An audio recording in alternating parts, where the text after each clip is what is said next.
이승에 도전한다. 반전 스토리의 명수 안영준. 그가 오늘 소개할 이야기는 악플러를 위한 선물. 형우는 사방이 콘크리트 벽으로 둘러싸인 한 작은 방에서 정신을 차렸습니다. 온몸을 움직여 보려고 했지만 자유롭지 않습니다.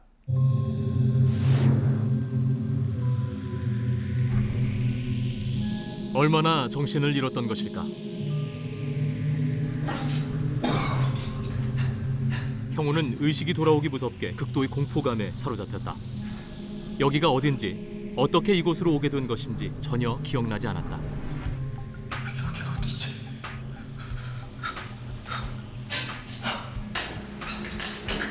온몸을 휘감고 있는 끈은 그가 몸부림칠 때마다 점점 더 그를 조여오는 것만 같았다.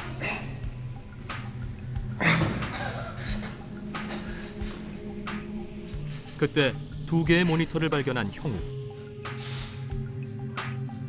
유일하게 켜진 오른쪽 모니터가 감시라도 하듯 그를 비추고 있다. 그때 왼쪽 모니터에서 누군가 말을 걸어온다. 이제 정신이 좀 들었다. 당신 누구야? 날 풀어주지 못해? 손끝과 발끝으로 연결된 전선을 통해 타는 듯한 전기 충격이 전신을 파고들었다. 말 조심해. 이곳에서 벗어나고 싶다면 나와의 게임에서 이기면 돼. 게임이나 하자고 자신을 묶어놓은 게 이해되지 않는 형우. 아주 재밌는 게임이지. 일종의 범인 잡기 게임. 나의 정체를 알아맞히는 거야. 게임? 네 정체 못 맞추면 하지만 내가 이기면 너는 적당한 보상을 받게 돼. 앞에 선물 상자 보이나? 저 선물 상자 속에는 내가 지금 간절히 바라는 것을 이루어줄 무언가가 있어. 상대가 이번에는 게임의 법칙을 설명합니다. 그 60이 0으로 카운트다운 되면서 즉 60초 동안에 형우는 상대의 정체를 알아맞혀야만 되는 것입니다. 만약 틀렸을 경우에는 아까와 같은 무시무시한 전기 고통을 맛보게 될 것입니다. 잠깐. 이건 나에게 너무나 불리한 게임이야. 잠깐만. 뭔가 힌트라도 줘. 힌트는 너의 현재와 과거에 있어. 형우는 필사적으로 과거의 기억을 떠올리기 시작했다. 그는 천재적인 신경생리학자였다. 특히 뇌과학 연구에 있어서 세계 최고의 실력을 인정받은 상태였다. 뇌 연구와 더불어 형우에게 또 하나의 삶의 이유, 바로 선영이었다. 유명 탤런트인 그녀는 형우와의 스캔들로 늘 언론의 도마 위에 오르내렸다. 오랜만에 함께한 두 사람. 불안한 낯빛으로 몸을 뒤척이던 선영은 결국 잠을 이루지 못하고 일어난다. 왜 그래? 무슨 일 있어? 기사마다 악플된 인간들 때문에 정말 미칠 것 같아. 악플이 기승을 부리기 시작한 것은 사실 어제 오늘의 일이 아니었다. 선영도 이제 한계에 다다른 듯 보였다. 걱정하지 마. 내가 알아서 다 할게. 수척해진 선영을 끌어안으며 형우는 화가 치밀었다. 그동안 연구에 쫓겨 선영의 상황을 몰랐던 형우는 인터넷 게시판을 확인하기 시작했다. 악플은 생각보다 심각했다. 있지도 않은 일들이 사실처럼 위장되고 과장돼 선영을 더럽히고 있었다. 분노에 휩싸인 형우는 경찰에 신고부터 했다. 거기 사이버 수사대죠. 지금 이 시간에도 악플이 얼마나 올라오고 있는데. 대체 누구의 짓인지 가만히 내버려둘 수 없었다.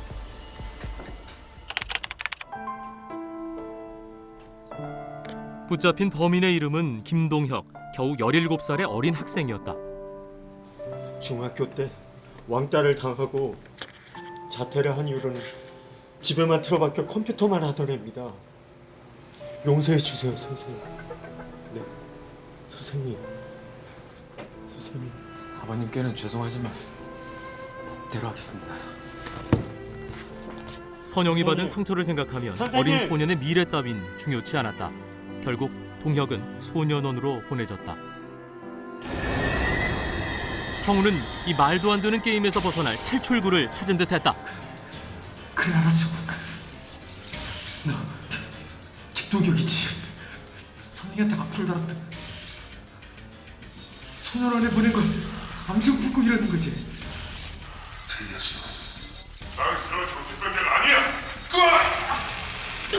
동혁이 아니라면 도대체 누가 형우에게 이런 고통스러운 게임을 제안한 것일까? 문득 형우는 선영의 아픈 기억이 떠올랐다.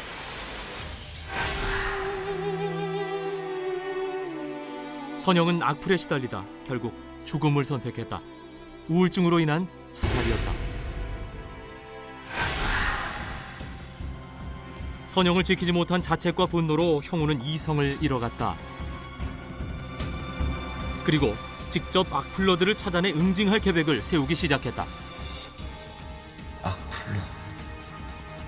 니들은 글로 사람을 죽였으니 살인범이라 다름없어. 살인범은 살인범에게 맞는 벌을 받아야지. 천재 과학자였던 형우는 오래지 않아 악질 악플러 둘의 정보를 알아내는 데 성공했다. 커다란 화상 자국 때문에 세상과 단절한 박천식, 그리고 후두암 수술 후 목소리를 잃어버린 강준현이었다. 중국집 배달원 복장. 하지만 손에는 방망이를 들고 형우는 그들을 찾아 나섰다.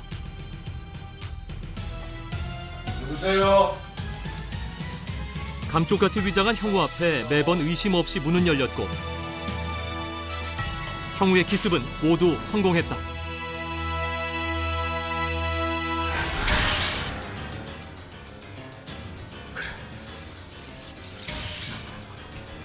넌 박찬식이지. 아니 강준현? 틀렸어. 그렇지만 넌 그들에게 어떻게 했는지 생각해내야 해. 기억이 나지 않아. 이 둘도 아니라니. 게임의 해답은 점점 미궁으로 빠져들었다.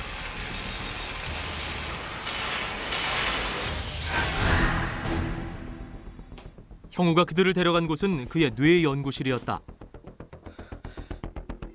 형우는 위험한 실험을 계획하고 있었다. 그래서 놈들의 뇌를 그 실험 대상으로 쓸 계획이었다. 이제부터 죗값을 치를 시간이야. 이 기술은 말이야, 뇌 속의 영혼만을 뽑아내 저장하는 최신 기술이지. 형우가 새로 개발해낸 브레인 스캐닝 기법은 나노 로봇을 활용한 브레인 스캐닝이었습니다. 100억 분의 1mm 크기의 나노 로봇을 수십억 마리를 사람의 혈관 속에 주입해서 사람의 뇌 속을 직접 돌아다니게 하며 얻은 정보를 외부에 있는 컴퓨터에 전송해서 데이터화시키는 그런 첨단 기술이었습니다. 하지만 이 기술에는 한 가지 위험이 있었습니다. 나노 로봇이 발생시키는 전자파 때문에 사람의 뇌가 손상을 입을 위험이 있었던 것이죠. 공포에 질린 두 사람. 하지만 실험을 앞두고 형우는 흥분에 가득 차 있다. 형우의 예상대로라면 천식의 뇌에서 뽑아낸 정보들은 컴퓨터를 거쳐 준현의 뇌로 이식될 것이다.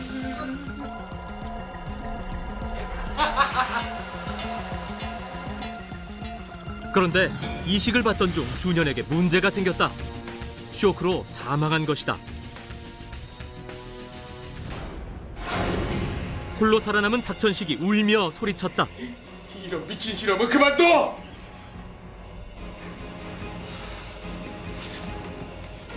미친 짓이라고? 악플로 사람을 죽이는 게 미친 짓 아니야? 어? 네 놈이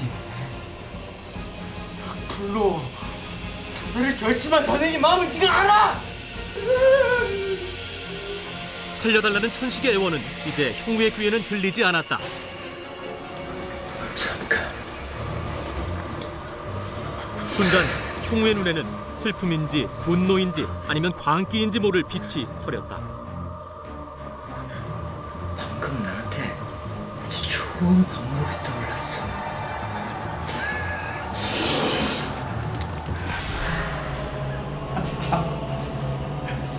그날의 끔찍한 일들이 하나씩 떠오르기 시작한 형우. 믿을 수 없다는 표정으로 형우의 입에서는 웃음과 울음이 뒤섞여 흘러나왔다. 지금까지 스스로를 형우라 믿고 있던 그는 사실 형우의 기억을 가진 천식이었다. 결국 지금까지 의자에 묶여 전기 고문을 받았던 사람도 형우가 아닌 천식인 셈이다.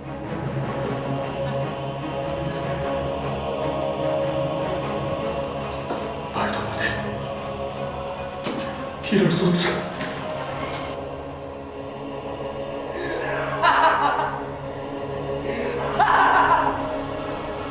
그렇다면 지금까지 그와 게임을 한 범인은 과연 누구란 말인가? 그렇다면 설마 네가 형우? 실험 중 쇼크로 현준이 죽던 그날 형우는 큰 결심을 하게 된다. 자신이 직접 실험 대상이 되기로 한 것이다. 형우는 자신의 기억을 천식의 뇌에 이식할 계획이었다.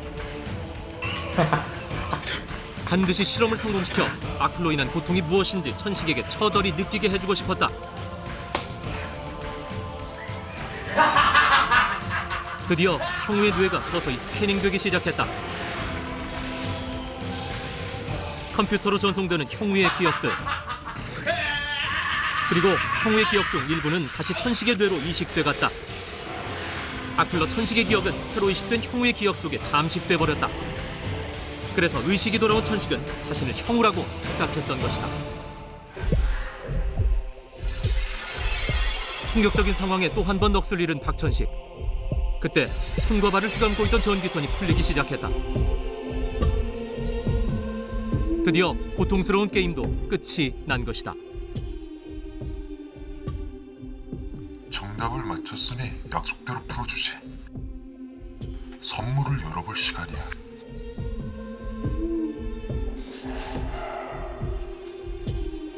게임의 정답을 맞힌 대가로 천식에게 마련된 선물은 무엇일까?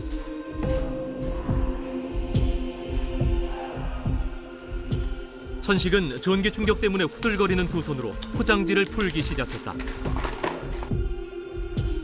또 한 번 불안과 공포가 그를 엄습했다. 선물은 두 가지. 하나는 열쇠, 그리고 하나는 칼이다. 천식은 괴로웠다. 악플의 대가로 칼을 선택하고 죽을 것인가? 아니면 열쇠를 선택해 자유를 얻을 것인가? 천식과 형우 두 개의 기억 속에서 갈등하던 그는 드디어 결심한다.